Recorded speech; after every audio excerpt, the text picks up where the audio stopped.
अपनी जनता इतनी खुशी से, इतनी उत्साहता से मिलती है, तो उससे ही हमें ऊर्जा और शक्ति मिलती है। भारत को आगे लेके जाना है, अगर हमें नया भारत खड़ा करना है, तो हमें युवाओं को जुड़ाना है जो आपके और स्टार्टअप पे उनको भी काम आए। बिल्कुल और उनको आत्मनिर्भर बनाना है। जो भी समस्याएँ हैं, जो भी कठिनाइयाँ हैं, मैं नोट करके, लिख के, डेटा बना के मैं अपने पिता को दे रहा हूँ ताकि हम साथ में उस पे काम कर सकें। प्रधानमंत्री मोदी ने भी ये कहा है कि हर हर क्षेत्र को इंडस्ट्रियलाइज़ होना चाहिए, इंडस्ट्रियलाइज़ कनेक्शन जो है शिक्षा से जुड़ना चाहिए।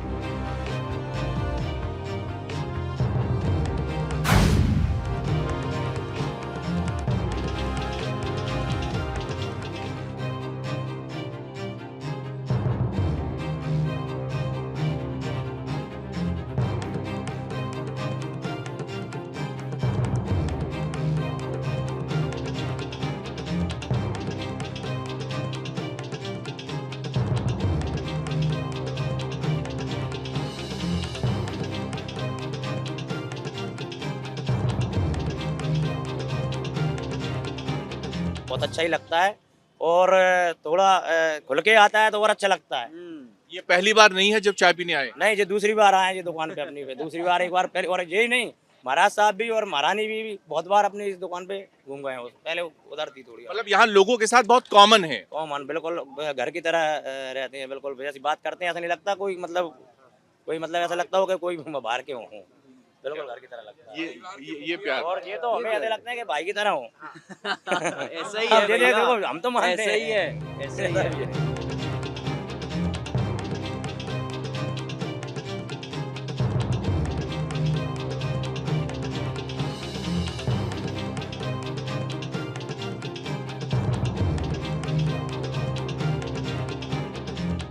हम हैं इस समय गुना लोकसभा क्षेत्र में। गुना लोकसभा क्षेत्र का ये अशोक नगर एरिया है जहां पर श्रीमंत सिंधिया जो पॉपुलरली यहाँ पे जिनको महाराज जी के नाम से जाना जाता है उनके सुपुत्र यहाँ प्रचार कर रहे हैं। कभी चाय की दुकान पर चाय बनाते हुए, कभी ऑटो में बैठकर लूडो खेलते हुए, कभी गाने पर डांस करते हुए, कभी गांव वालों के साथ समय बिताते हुए ये इस परिचय से लोग जान रहे हैं।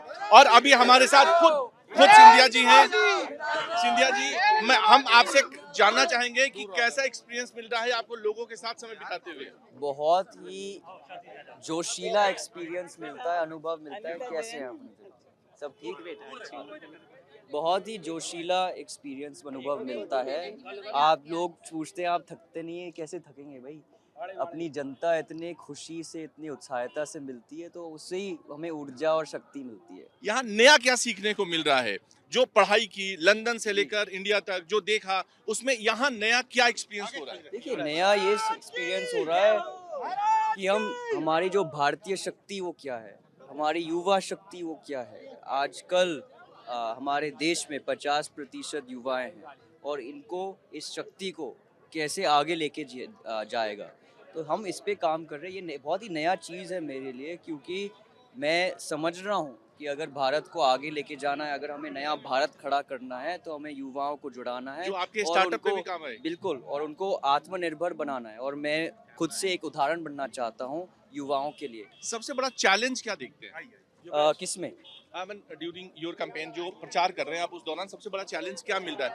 इन देखिए, लोगों को क्या जरूरत है या लोगों में कहाँ सबसे से पहले मैं कहना चाहूँगा, काफ़ी लोग बहुत खुश हैं सरकार की योजनाएं के साथ। आप आयुष्मान की बात करें, आप पीएम आवास योजना की बात करें, आप शौचालय के प्रोग्राम के बारे में बात करें, आप स्वच्छ भारत के बारे में बात करें, आप युवाओं के लिए पीएम मुद्रा स्कीम के बारे में बात करें, स्टार्टअप इंडिया के बारे में बात करें, तो इतने सारे योजनाएं हैं जिस पे लोग खुश हैं और ये ज़मीन पर दिख रहा है। उसके साथ साथ छोटे छोटे चीज़ें हैं जिस पर हमें काम करने हैं, जैसे कि गर्मी का समय है तो कई जगह पानी की व्यवस्था करनी है, तो हम पानी की व्यवस्था के काम कर रहे हैं। कई जगह गर्मी की वजह से तार गर्म हो रहे हैं, तो हम तारों का काम कर रहे हैं। तो ऐसे छोटी छोटी चीज़ें हैं। उसके साथ साथ जो प्रधानमंत्री का सपना है कि हर क्षेत्र को इंडस्ट्रियल जोन बनाया जाए, हम उस पर भी काम करना चाहते हैं। चलिए आपसे बातचीत सिलसिला रहेगा, जारी रहेगा।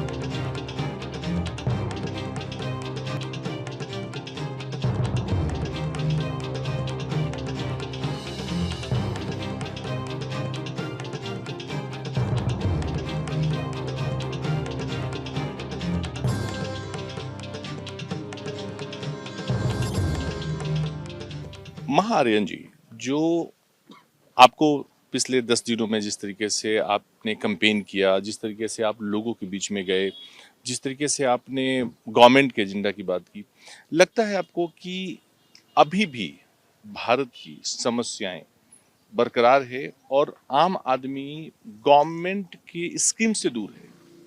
नहीं, मुझे नहीं लगता ये गवर्नमेंट की स्कीम से दूर है। काफ़ी गांव-गांव में सुविधाएं मिल चुकी है। लाडली बहना काफ़ी हद तक हर महिलाओं की मिल रही है। अभी 3 महीने आचार संहिता चल रहा है, तो इसलिए इधर उधर चल रहा है, लेकिन काफ़ी महिलाओं को मिली है ये सुविधा। अगर आप पीएम आवास योजना को देखिए, काफ़ी पक्के घर बन चुके हैं। आप शौचालय के बारे में देखिए, गांव गांव में शौचालय बन चुके हैं। तो ऐसे नहीं है कि परिस्थितियां अलग हैं और योजनाएं अलग चल रही हैं। सब साथ में चल रही हैं और काफ़ी हद तक जनता को ये योजनाएं का लाभ मिल भी रहा है।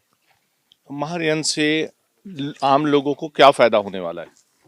मेरे से अभी तो मेरे से मैं तो बस लोगों से जुड़ रहा हूँ, उनसे बात कर रहा हूँ, और जो भी समस्याएं हैं, जो भी कठिनाइयां हैं, मैं नोट करके, लिख के, डेटा बना के मैं अपने पिता को दे रहा हूँ ताकि हम साथ में उस पर काम कर सके। लेकिन अभी मेरा जो रोल है, अभी मैं अपने पिता को सहायता दे रहा हूँ और मैं ज़्यादा फोकस अपने स्टार्टअप पे लगा रहा हूँ। मैंने जो देखा है प्रेस लीज से या कॉमन लोगों के फीडबैक से कि अभी आप जहां भी जाते हैं, कॉमन लोगों की समस्याएं आती हैं, सभी लोग अपनी अपनी समस्याएं बताते हैं।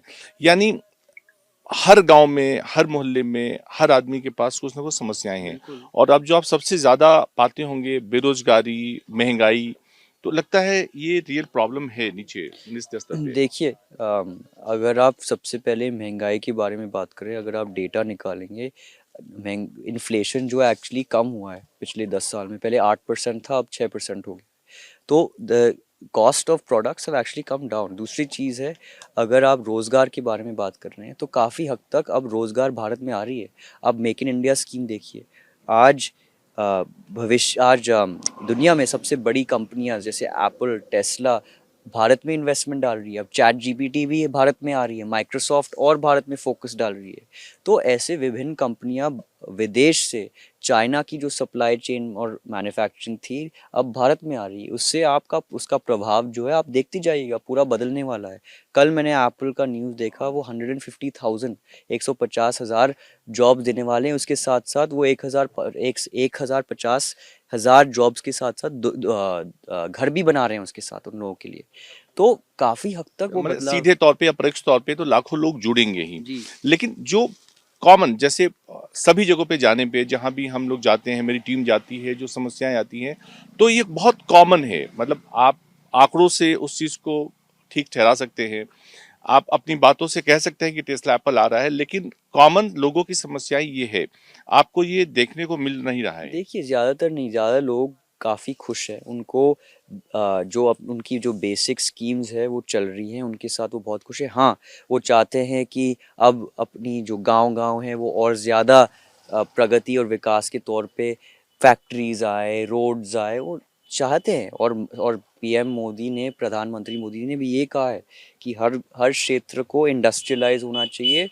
इंडस्ट्रियलाइज कनेक्शन जो है शिक्षा से जुड़ना चाहिए। तो हम वही काम अशोकनगर, शिवपुरी और गुना में भी करना चाहते हैं। अगर आप मेरी प्रचार देखें या मेरे पिता के प्रचार देखें और या हमारा मैनिफेस्टो देखें, उसमें भी लिखा हुआ है कि हम चाहते हैं हम जॉब्स लेके आए इंडस्ट्रीज से।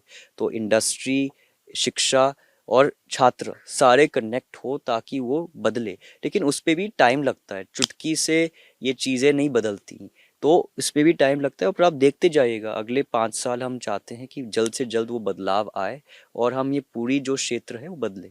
चलिए महाआर्यन जी, आपको न्यूज इंडिया की टीम की तरफ से शुभकामनाएं, चुनाव के लिए भी और जो नया स्टार्टअप आपने शुरू किया है उसके लिए भी। बहुत बहुत फिलहाल धन्यवाद। आपने हमसे बात की, इसके लिए बहुत बहुत शुक्रिया। बहुत धन्यवाद, थैंक यू। कैमरामैन भूषण के साथ ओम प्रकाश, अशोकनगर, गुना लोकसभा क्षेत्र।